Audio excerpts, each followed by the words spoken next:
Good morning. स्वागत है हमारे यूट्यूब चैनल में आप सभी का। आज हम सीखेंगे मैथ का सबसे पहला चैप्टर नंबर सिस्टम। इसमें हम सीखेंगे सबसे पहले प्राकृतिक संख्याओं के बारे में। तो जिन संख्याओं से वस्तुओं की गणना की जाती है उन्हें प्राकृतिक संख्याएं कहते हैं और इन्हें n से रिप्रेजेंट किया जाता है। जैसे 1, 2, 3 से लेकर इन्फिनेटिव तक के सारे नंबर्स प्राकृतिक संख्याओं के अंतर्गत आते हैं। दूसरी संख्याएं पूर्ण संख्याएं जिन्हें होल नंबर कहते हैं।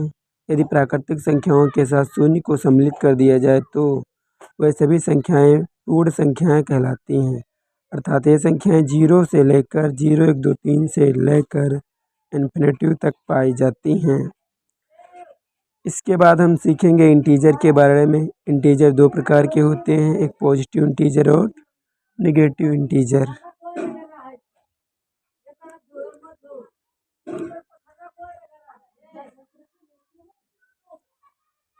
सभी पूर्ण संख्याएं तथा ऋणात्मक संख्याएं पूर्णांक कहलाती हैं, अर्थात इंटीजर में 0 भी सम्मिलित होता है। इसके बाद हम सीखेंगे सम संख्याएं, इवन नंबर। जो संख्याएं 2 से विभाज्य होती हैं वह संख्याएं सम संख्याएं कहलाती हैं, जैसे 2, 4, 6, 8, 10, 12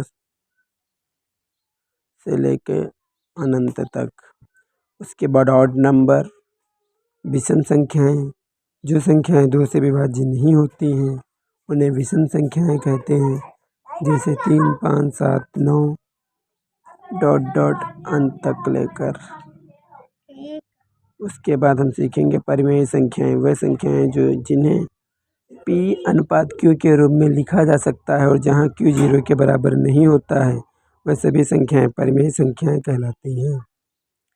उसके बाद अपरिमेय संख्याएं। वह सभी संख्याएं जिन्हें P/Q के रूप में व्यक्त किया ना जा सके, अर्थात वह संख्याएं जिन्हें P/Q के रूप में व्यक्त नहीं किया जा सकता है वह सभी संख्याएं अपरिमेय संख्याएं कहलाती हैं।